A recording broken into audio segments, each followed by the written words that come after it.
It's March the 8th, 2024. This is a short ELF video. We're today in a Sunshine Coast Community Forest Block AN15, which is part of two other timber sales that recently were logged, AN3A and AN03. This is the block within the Gray Creek Watershed.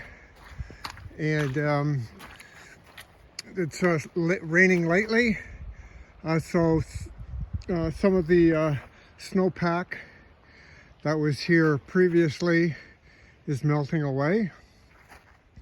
So, you know, we're estimating there was possibly a foot of snow here at one time in the last week or so.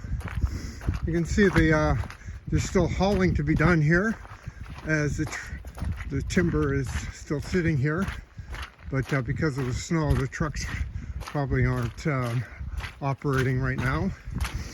But one thing we do note today is the small size of the timber. If you look at these logs, you know, a lot of them is destined for the pulp mill. Possibly some of them are going to be for totem poles. Telephone poles.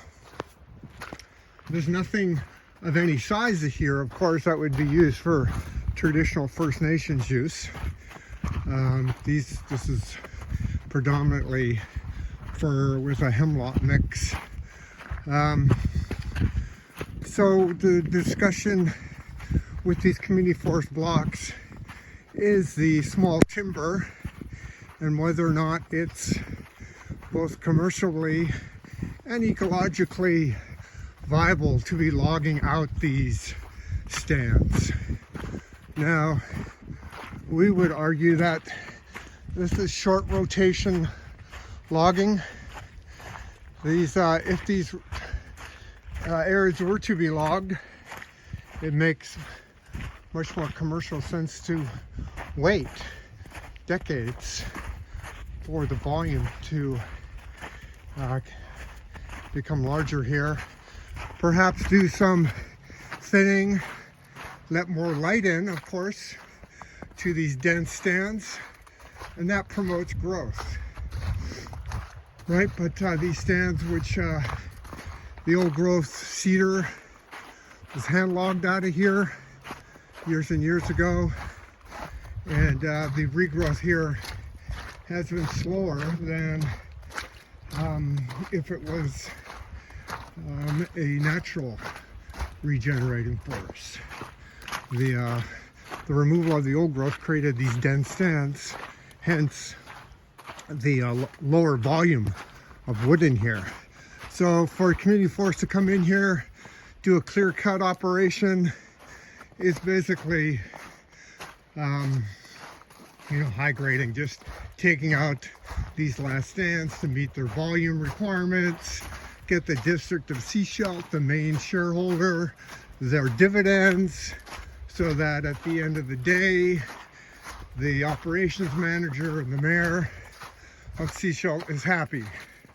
However, a longer term view would have this forest recruited for future old growth, because there's very little left here in this Chapman Landscape Unit. There's Mount Richardson in the background. So this is a new visual impact to the land, the landscape here. And you know, with the snow conditions here, it's going to melt off much faster if the snow was falling in an intact forest. Like over there, there's a small riparian zone there. Community forests say they implement ecosystem-based management, but when you take into fact that they're still clear-cut logging, all their biological objectives go out the window because of the negative impact here. So that's it for today. Thank you for watching. Stay tuned.